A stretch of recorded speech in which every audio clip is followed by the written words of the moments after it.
Well, my name is Luzison. I am a wife, a mom of two beautiful children, Alicia and Ruben, and I'm one of the pastors here at New Life Church. And life has been good. And then in 2023, we as a family stepped into a new season. In May of 2023, we received the devastating diagnosis of our son, Ruben, as he got diagnosed with level 3 autism. The doctors can't guarantee that he would ever fully communicate, let alone function in any type of mainstream school. And then in October of 2023, our life came to a complete and sudden standstill, where our daughter, Alicia, one day woke up completely paralyzed. We rushed her to the emergency ward, and after they took x-rays, they found a large tumor in her chest, so large it's extending towards her spine, and that's what caused the paralysis. That Monday, she underwent a very dangerous spinal operation, 6 to 7 hours in theater. After that followed 2 horrendous weeks in Nero's ICU, and she got very traumatized in her time in the ICU. A psychologist came to see her. She was diagnosed with PTSD and acute stress syndrome, which she still is taking very strong medications for. After that, the tumor that was removed from her spine was sent in for testing, and it came back positive for Ewing sarcoma, which is a very rare type of bone cancer. In fact, this cancer is so rare that doctors don't know how one gets Ewing sarcoma. And the chemo journey was every bit as terrible as what we thought it would be. Alicia is on a very extensive type of chemo right now, 6 rounds, after which they would like to take out the tumor that's now still in her chest, and after that 8 more rounds of chemo. And in this journey so far, it's been hard, to say the least. My husband and I thank God for the husband God gave me. Really the one person I can walk through this fire with, but it's been a lot to still show up for one another, to still remain strong for both of our children, and hold on to the little bit of sanity that we still have left. While Alicia is in hospital, as a mom, I'm there with her, and so I can only see my son, who is a special needs child and really needs his mom only on the weekends or every other weekend. And my heart breaks for Alicia. Overnight, she lost all mobility of her legs, and I think that's the biggest thing that she mourns, is not being able to do normal things, to walk and to run, let alone having to fight cancer. And so I would be amiss to say that there has not been times where I've wondered why is this happening? Not to just one child, but why are both of my children suffering like this? I remember a very low moment where my thoughts echoed Job chapter 3 precisely. And I just felt like I wanted to curse the day that I was ever born. Because if that didn't happen, then surely my children would never have suffered the way that they are suffering now. And so even as a pastor, even knowing everything, there has been times where I have cried out to God, like, why is this happening?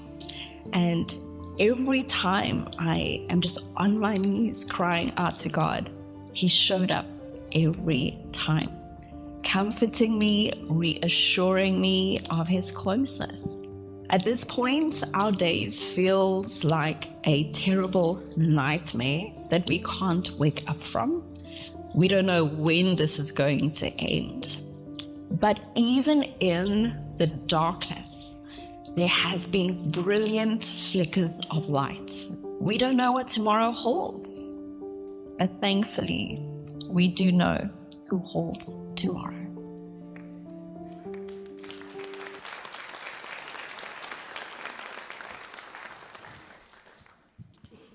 We really do thank Luzison and the family for just the bravery of sharing that story.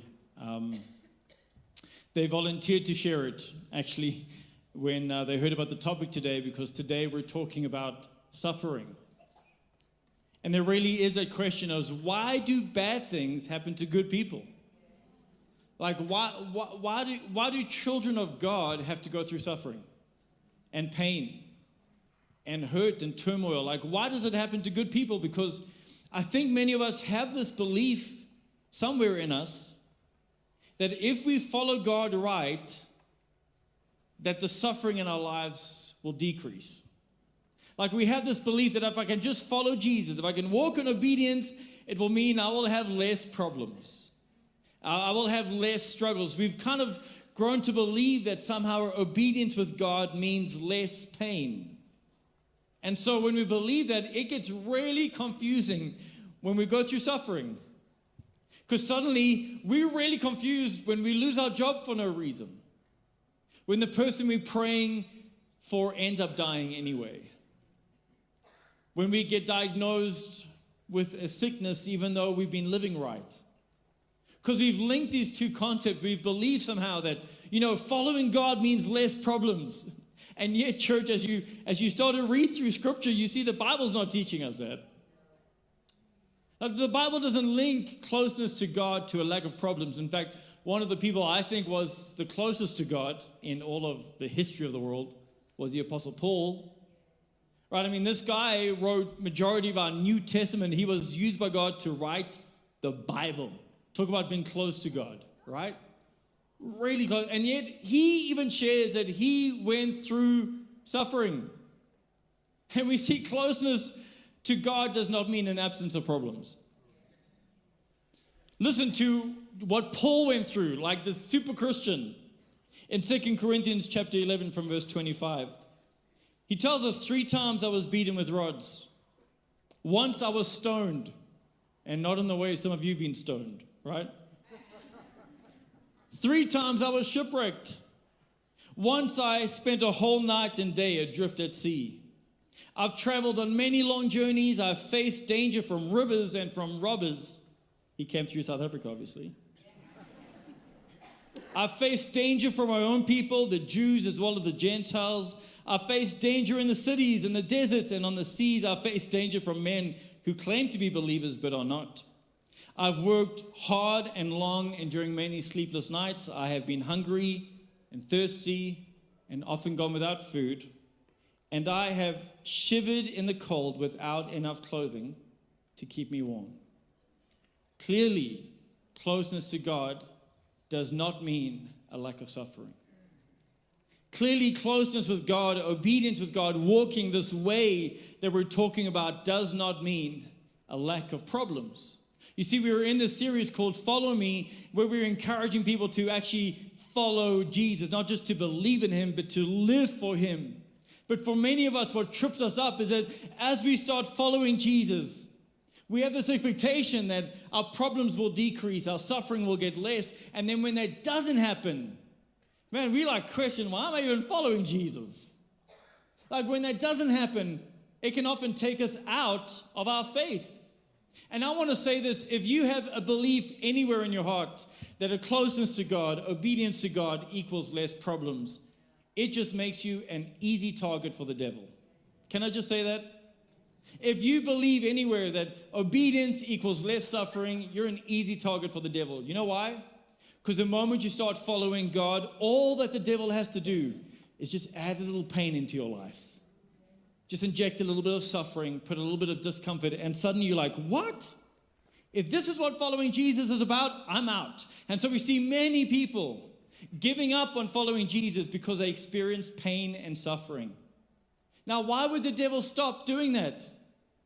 Why would he give up on a winning strategy?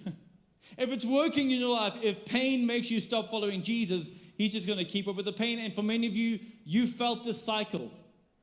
For some of you, you might even have said, every time I try following God, my life just falls apart.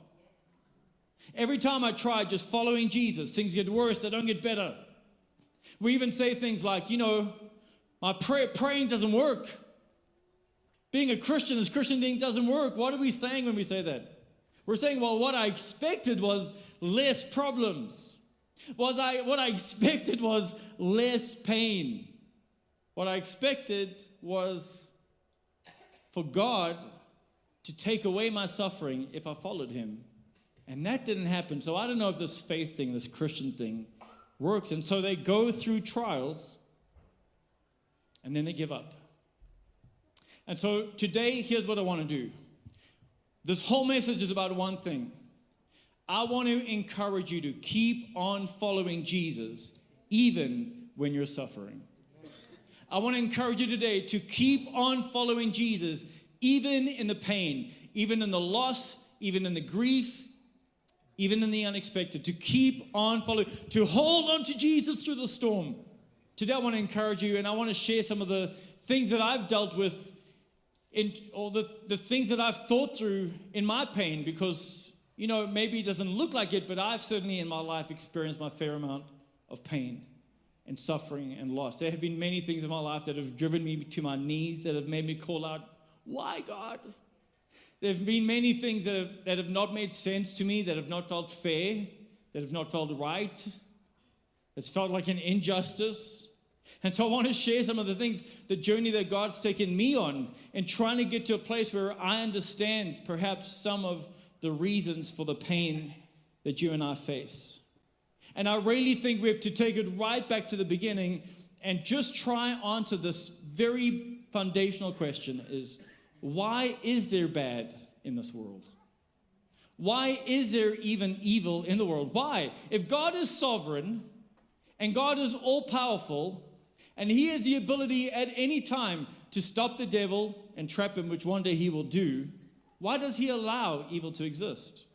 This has been a question that has tripped up many philosophers and theologians over the years. It's one of the reasons people don't believe in God. It's one of the reasons people don't follow him. There's even a term for it, theodocracy. This is when people say, well, if God is sovereign, he wouldn't allow evil, so then I don't believe that there's a God who's sovereign. Some of you have struggled with this in your own life. Why would God allow that? Why would he let this happen? Why would he let this exist? In fact, the Barna Group did a survey of people, and they surveyed people and they said, if you could ask God any question, he was guaranteed to answer you, what would you ask him? And overwhelmingly, the question was this: why would God allow this? Why would he allow evil? Why would he allow pain? Why would he allow the devil to do his stuff on earth? Why would God allow it?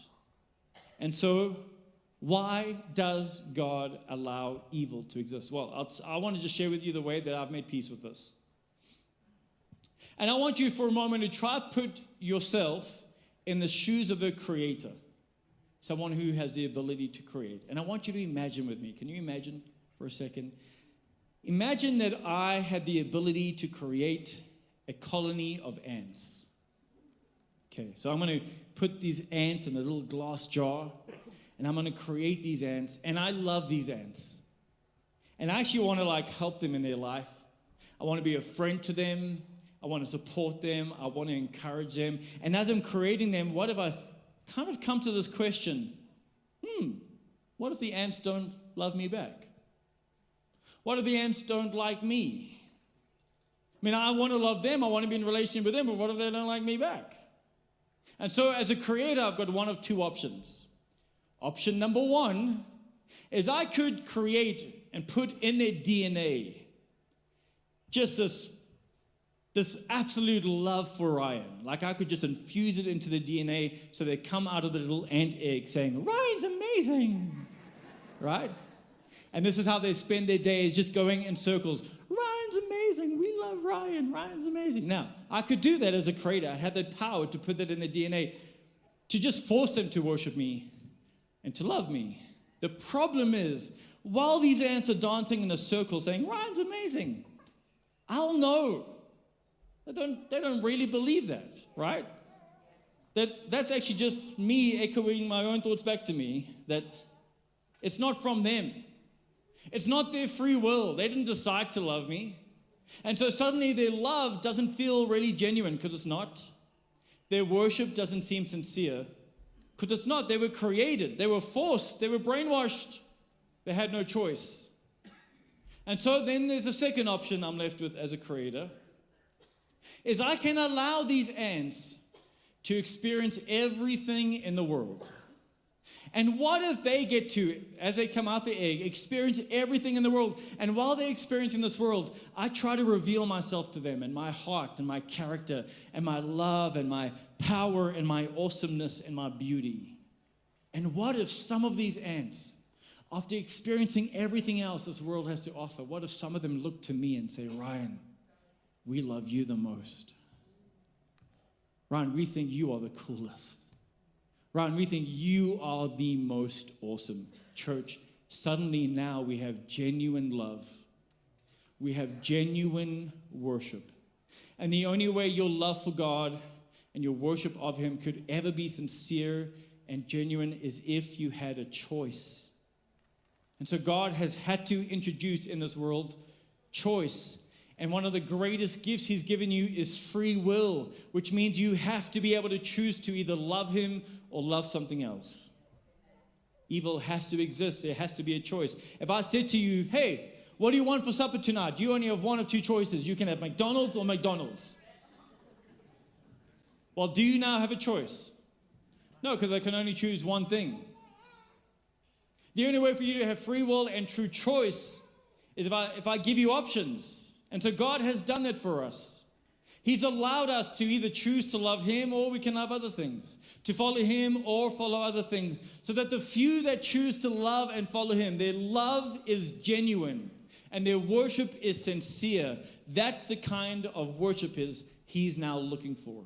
It tells us in John 4:24. He's looking for those who worship Him in spirit and in truth. And so evil has to exist so that we can choose what path we're going to follow, which road we're going to walk, so that our devotion to God is a choice and our love and worship for Him is true. You can see Moses echoing the sentiment in Deuteronomy chapter 30 from verse 19. He says, today I have given you the choice. You have the choice, church, between life and death, between blessing and cursing. Now I call on heaven and earth to witness the choice you make. And so from the beginning of time, what we see is many men and women have made their choice. Some have chosen death and darkness and sin and disobedience. And because of that, this world is full of corruption and greed and drunkenness and murder and envy and darkness and sin and lust, and just full of it. It's full of pollution and sickness and disease. Why? Because of the choice of men and women. This was God's gift to mankind to give you the ability to choose whether or not you're going to love Him or not. And so we know for sure that evil is a real thing. And we know for sure that evil exists. And so how do we process it as a Christian when we're trying to follow Jesus and we just keep bumping into evil and we just keep suffering and we keep finding pain? How do we keep following Jesus? Well, one of the people who speaks into this the most in the Bible is Peter. Everyone say Peter. Oh, we love Peter. We've already seen him in this series. He knows a thing or two about suffering. And he writes about suffering in 1 Peter chapter 4. And I want us to read this together and get some wisdom from Peter on how you and I can suffer but still follow Jesus. So let's start in 1 Peter 4. Let's start in verse 12. He says, dear friends, don't be surprised at the fiery trials you're going through as if something strange was happening to you. Okay, what's the first thing you and I, when it comes to suffering, what's the first thing he's telling us to do? It's this. Don't be surprised. Don't be surprised by suffering. Look at someone and say, don't be surprised. Guys, what Peter's saying is, hey, suffering is part of the human existence. It's coming. If you're in a season now where there's no suffering, enjoy it because suffering is on the way. It is part of the human existence. And so he's saying, don't be surprised when you find yourself in a season of suffering as if something weird's happening to you. You're a human being living in a corrupt, evil world. It's going to touch you. And many of us, when we experience pain or loss or suffering, we're like, why God? And how could you, God? And God, don't you love me anymore? And so don't react like that. Don't be like, God, where are you and how could you? No, don't act like that. Don't be surprised. Suffering's part of the human experience. Don't act like something strange or weird is happening to you. I mean, let me share with you some of the common suffering that's happening in the world right now. If you woke up today and took a breath, well, you're better off than the 1.5 million people who died this week. If you've never experienced the dangers of a war or the loneliness of a prison, if you've never experienced torture or starvation, then you're far ahead of the 500 million people on our earth who have. If you can attend a church meeting without fear of harassment or torture or death or arrest, then you're better off than 3 billion people on earth. Billion, not million, billion people on our earth. If you have food in your fridge, clothes on your back, a roof over your head, and a place to sleep, then you are richer than 75% of our world. If you have some money in your bank account, some money in your wallet, some change lying on your couch, then you are in the top 8% of income earners in our world. If you have freedom of any kind, if you can freely come and go and choose your way, if you have freedom, well, then you're better off than the 50 million people living in slavery right now on earth today. 50 million slaves. Suffering is everywhere. And some of it is going to touch your life. It has no relation to your closeness to God. Suffering is everywhere, and it's different levels. Right? We're in South Africa, so we know a lot about suffering. We know what it's like to not have water for a few weeks and to have power outages on top of load shedding, right? So sometimes suffering's at that level, but sometimes suffering is the realm of death, kidnapping, torture, murder, rape, abuse, loss, theft, bankruptcy. But no matter what level, some of it's going to touch you. And so Peter's saying, don't be surprised. Nothing strange is happening to you. It's part of the human experience. In fact, what he's calling this in the Christians he's writing to here in 1 Peter 4, he calls it a fiery trial. Everyone say fiery trial. And some theologians believe the reason he uses those words specifically is actually in the year Peter wrote this letter, Caesar Nero, he was on a crusade to hunt down the Christians. And this is what he would do if he found the Christians. He would bind them. He would lift them up on a pole, tie them with rope, pour pitch over them, which is like a tar, and then set them alight. That's what would happen. Call that a fiery trial. And Peter looked at that and says, don't be surprised. Don't be surprised if you're going through something like that, as if something strange is happening to you, as if it's a weird thing. No, suffering is part of the human condition. It's going to happen. He tells us, he makes it clear there's evil in the world, so there will be suffering in the world. And here's the thing, guys. God has never promised to take away all of your problems, all of your pain, and all of your suffering. Now, sometimes he will take some of it away. Sometimes he's going to reveal himself in your life in that way, but that isn't the guaranteed promise of God. Here's a promise of God, not to always take you out of the suffering, but to rather to take you through it. The promise of God is that he will never leave you. No matter what suffering you're going through, he will be there with you. He will give you the strength that you need, the peace that you need, the comfort that you need, the wisdom that you need. That is the promise of God, to give you a peace that is beyond understanding, to give you a joy that is unshakable, to give you a hope that is incorruptible. He might not take you out of it, but he's guaranteed to take you through it. He will take you through it. Look at someone and say, he will take you through it. Suffering is a guarantee, but what else is guaranteed? My God will take us through it. And so that's why we've got to keep on following Jesus in the midst of our suffering and not be surprised as if something strange is happening. And then he tells us 3 things we need to do within our suffering. He starts in 1 Peter 4 verse 13. He says, instead, be very glad. Everyone say, be very glad. He He says, for these trials make you partners with Christ in his suffering, so that you will have the wonderful joy of seeing his glory when it's revealed to all the world. Here, Peter tells us, after telling us not to be surprised, he's going to tell us 3 things we need to do. First of all, in your suffering, keep rejoicing. Keep rejoicing. Look at someone and say, keep rejoicing. He says, be very glad. Now, I know some of you are in intense pain today. And when someone comes and say, keep rejoicing, it's like a slap in the face. You're like, shush. Don't tell me that. Keep rejoicing. Why must I rejoice in the trials? Why must I rejoice in the pain? Well, let me share some of the reasons I think we can rejoice. Peter's telling us that as human beings, we cannot expect better treatment than Jesus Christ himself got. Okay, so it sets you in line with living like Christ when we suffer like he suffered. But here's what we know. Number 1, there's evil. It's real. Number 2, it's present in our world. But number 3, God can use evil for his purpose.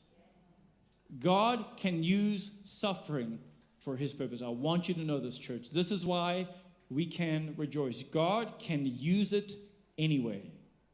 I can't believe that I've got to a place in my life where I can look back at some of my most crazy suffering, the times I've felt the most lost, lonely, depressed, and hurt. And now I can be grateful for what God took me through, because I can see how he used it. God can use the suffering. There's a purpose for it.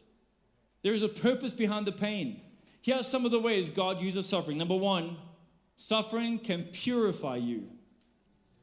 Suffering purifies. Look at someone and say, it purifies. We read about this in 1 Peter 1 verse 7. It says, these trials will show that your faith is genuine. It's being tested as fire tests and purifies gold. Though your faith, he says, is far more precious than gold. If we're going to take the time to mine an earthly mineral like gold and then put it through the fire, how much more will we take the time to put you through the fire, because you're far more valuable than gold.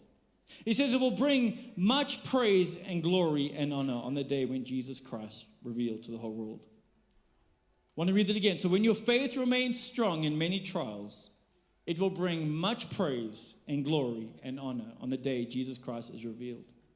Just like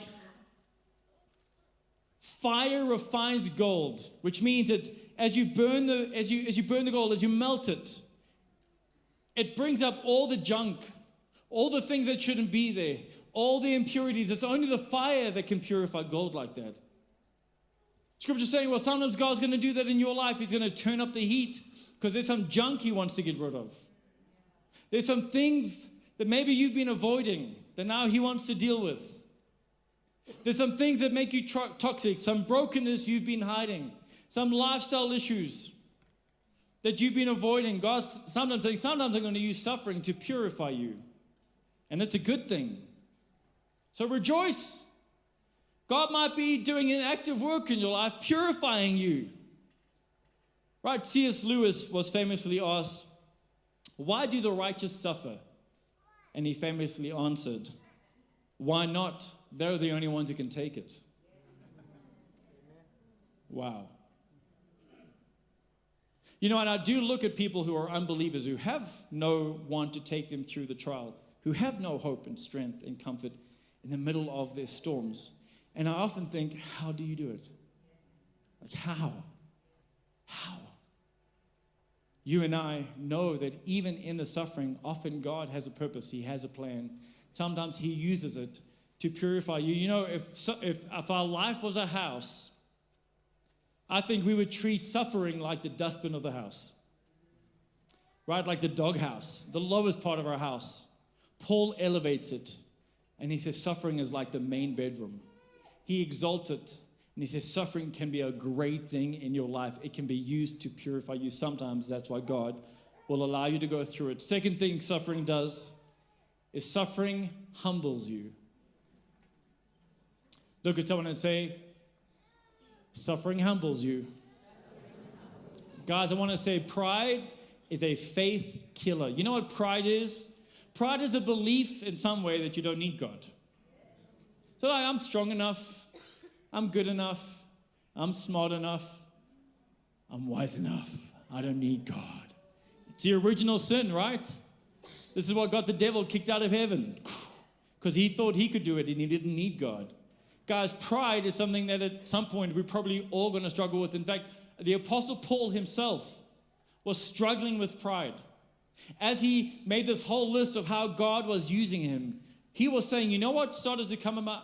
I was tempted to become prideful in all God was doing in my life. Sometimes this is what's going to happen as you're following Jesus and you're seeing goodness and you're seeing things coming through your life and you're seeing how God's using you. There's going to be a temptation to become full of pride. It's like, God, I'm strong here now. I don't really need you here now. Well, introducing suffering. Sometimes God might use suffering to humble you. That's what he did to Paul. Listen to this in 2 Corinthians 12 from verse 7. So to keep me from becoming proud, Paul said, I was given a thorn in my flesh, a messenger from Satan to torment me and keep me from becoming proud. 3 different times I begged the Lord to take it away. And each time he said, my grace is all you need. See, Paul, suddenly you're seeing your need for me. My power works best in weakness. So now I'm glad to boast about my weakness so that the power of Christ can work through me. Sometimes we're building our lives on these earthly pillars. We're building our lives on our success, on our money, on our wealth, on our health. And we start to think, God, I don't really need you here. I've got this, I'm sorted. And sometimes the best thing for God to do is like, well, let's get rid of that foundation, right? So you can see you have a need for me. And that brings us to the third point. Not only does suffering purify you and humble you, but suffering can also make you depend on God again. It keeps you dependent on God. You know, when I have a weakness, when I'm not able to hold myself upright anymore, I have to lean on something. I have to lean on a stick, on a cane, on a walker. I have to depend on something else because of my weakness. And sometimes that's what suffering does. It just zaps the life out of us. And suddenly I find myself depending on God like never before. How many of you know when you're in a season of suffering, your prayer life can be on fire, right? Like your fasting is next level. Like you're reading of the word because you need answers now. And you'll even sit in silence and you'll just pray like, why? Because I'm in a season of suffering. It forces me like, God, I need you. I can't go on without you. The way we should be living every day. But when we're not living like that, sometimes it can be some suffering that brings us back. Where we say, God, I'm living in a way where today I depend on you. You see, it's when you're weak that God's power in you is made perfect. And that's the thing about God's power and his strength. It seems to be attracted to weakness. Look at someone and say, God's power is attracted to weakness. In 1 Corinthians 1:27, it says, God chose the things this world considers foolish in order to shame those who think they are wise. He chose the things that are powerless to shame those who are powerful. Oh, guys, God's power kicks in when your power runs out. I want to tell you that. God's power is so available to us in our weakness. When we say, God, I need help and I need you and I can't go on without you, that's often when we're going to experience the power of God. It keeps us depending on him. And so that's why Peter says, rejoice in your suffering. There is a purpose behind the pain. God can use this very season that you wouldn't have chosen for yourself, but he can use it to purify you and humble you and make you depend on him once again, make you seek him once again. Don't give up following. Rejoice that God is still in control. Rejoice that there's still hope in the Lord, even though you can't see it. Rejoice in your suffering. That's the first thing he tells us to do. Then he tells us 2 more things from verse 19. In 1 Peter 4:19, he says, so if you are suffering in a manner that pleases the Lord. Ooh, let's just stop there. For all you Christians who believe that God only wants you to be happy, that God's main concern is your blessing, that God's main concern is that you have a problem-free life, just look here. Sometimes there's a way to suffer in a way that pleases the Lord. So he says, so if you are suffering in a way that pleases the Lord, number 1, keep on doing what is right. In other words, in your suffering, keep on following Jesus. If you're deciding to follow Jesus, don't let your suffering make you quit. Because that's what very often happens. We're following Jesus, and now we're in suffering, and the prayer's not being answered, the problem's not going away, the pain is still persistent every day, and at some point we are tempted to say, well, then why am I even following Jesus? Why am I even praying? Why am I even going to church? Why am I even trying that circle group? Why am I even reading the Bible? Like, why? Why do I even fast anymore? Like, it doesn't seem to be working. My prayer is not being answered. Here's Peter saying, hey, when you're in suffering, keep on rejoicing and you keep on following. You keep on doing good. Whatever good you were doing that was following Jesus, if you were like volunteering or praying often or reading your word or making community a habit in your faith, you just keep on doing it. Look at someone and say, keep on doing it. He's saying, don't give up. This is not the time to give up. This is not the time to withdraw. This is not the time to stop doing good in your suffering. Keep following. And so it says, if you're suffering in a manner that pleases God, keep on doing what is right. And then he says, and trust your lives to the God who created you, for he will never fail you. My word. Third thing we're told to do, rejoice in the Lord, keep following. Third thing we're told, and trust in him. Trust him, church. Trust him. Trust him. You know, that word trust in the original is actually a banking term. It talks about depositing your trust with the bank. Trusting the institution that they're going to give you back your money with interest. It was a banking term. Paul's saying when you are in suffering, you deposit your trust into God. Not into the things you can see, not in the things you experience, not in the people around you, not in your strategy. You just deposit your trust. In other words, you make a choice. I choose to trust God anyway. I deposit my trust. Why? Because I know at the end of the day, my God will never fail me. He's never failed me yet, and he never will. And I want you to know, no matter what suffering you're going through right now, our God never fails. He never fails. Church, he doesn't know how to fail. He doesn't know how to fail. He's never failed. He will never fail you. And so trust him. And those of you who are a parent, I think we have a unique perspective on this. You know why? Because we've had babies that we've had to take to the doctor. You know how heartbreaking it is? I've had to do this many times. You take your little baby to the doctor, and now your baby needs an injection or needs a cast put on or needs something dug out their ears. And the doctor motions to you and says, hey, will you come hold your baby down? Guys, you know how awful that is?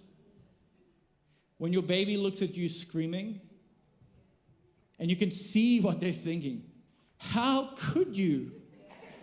How could you do this to me? How could you cause me so much pain? How could you allow this man to do this? He's hurting me. Make it stop. And with the father heart, all you want to do is try explain in some way, this is for your good. This is to help you. This is to give you a future and a hope. But no matter how much you try to explain that, it's beyond this baby's ability to comprehend it. And our God, whose ways are so much higher than ours, so much greater than ours, I think sometimes he would want to explain to you what he's doing in your life, but it's just beyond your ability to even comprehend it. So Peter says, trust in him. You make a decision to trust that he's still good, even when you can't see his goodness. To trust that he's still the healer, even when you can't see the healing. To trust that he's still the provider, even when you can't see the provision. To trust that he's still the comforter, even when you feel lonely. I choose to trust that my good dad is in control, and that if this is happening to me, it's for good. And so I know we have this tendency to act like those babies, and we cry out, God, how could you? And where are you? And why would you? Lord, it doesn't make sense, and I thought your promises said something else, and now you're allowing this pain of our life. We cry out like these babies, Lord, where are you? And so often God is actually doing a work for our good, because Peter says our God never fails. You know, there's this interesting interaction that happens with Jesus and his disciples in John chapter 9. They come across this guy that's been born blind from birth. And the disciples act just like we act. They ask, why? Why would that happen? In John 9 from verse 2, they said, Rabbi, his disciples asked him, why was this man born blind? Was it because of his own sins or his parents' sins? Really, his own sins? He was in the womb. Like, what did he do, right? Jesus replies, it wasn't because of his sins or his parents' sins. This happened so that the power of God could be seen in him. And then Jesus healed him. And suddenly, as Jesus heals this blind man who's been blind from birth, suddenly we see the power of God because of his blindness. And I want to say, if there was no sickness in our lives, we would never see the healing of God. If there was no impossible situations, we wouldn't know he's a God of the impossible. If there was no lack or poverty, we would never experience him as our supernatural provider. If we never experienced loneliness or brokenheartedness, we would never know he's a God who comforts us. It's often in our suffering, in our lack, in our pain, that the glory of God can be revealed. And so when you are in pain, I beg of you, do not give up on your faith. Do not stop following Jesus. You just put one step in front of the other, and in your suffering, don't be surprised. Suffering is coming. It's part of our human existence. Don't be surprised. God's not doing something strange. He hasn't given up on you. In your suffering, you make this decision. God, in this time, I will keep on rejoicing. God, in this time, I will keep on doing what is good. God, in this time, I will keep trusting you, because you are the God who never fails. And you're not going to start today. There's this beautiful verse I want to read over you as you stand to your feet.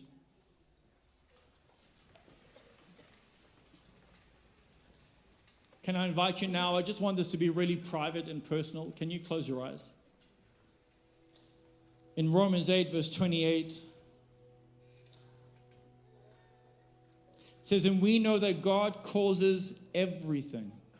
Right where you are, can you say everything? We know that God causes everything to work together for the good of those who love him and are called according to his purpose. If you love God today, and if you're called according to his purpose, then that verse applies to you. And there's no amount of pain or suffering that God will let go to waste. And at the end of the day, he will never fail you. And so I want to really just give this moment, make it a holy moment for those of you who are right now experiencing some kind of loss or lack or depression or hurt or pain or suffering in your life. Whatever level that might be at. Whether right now it's just a constant irritation or it's something that is really just even making you question whether you want to live anymore. Whatever level that's at. There are 3 different ways we can respond today. I'm going to ask Jean-Michel to sing over us.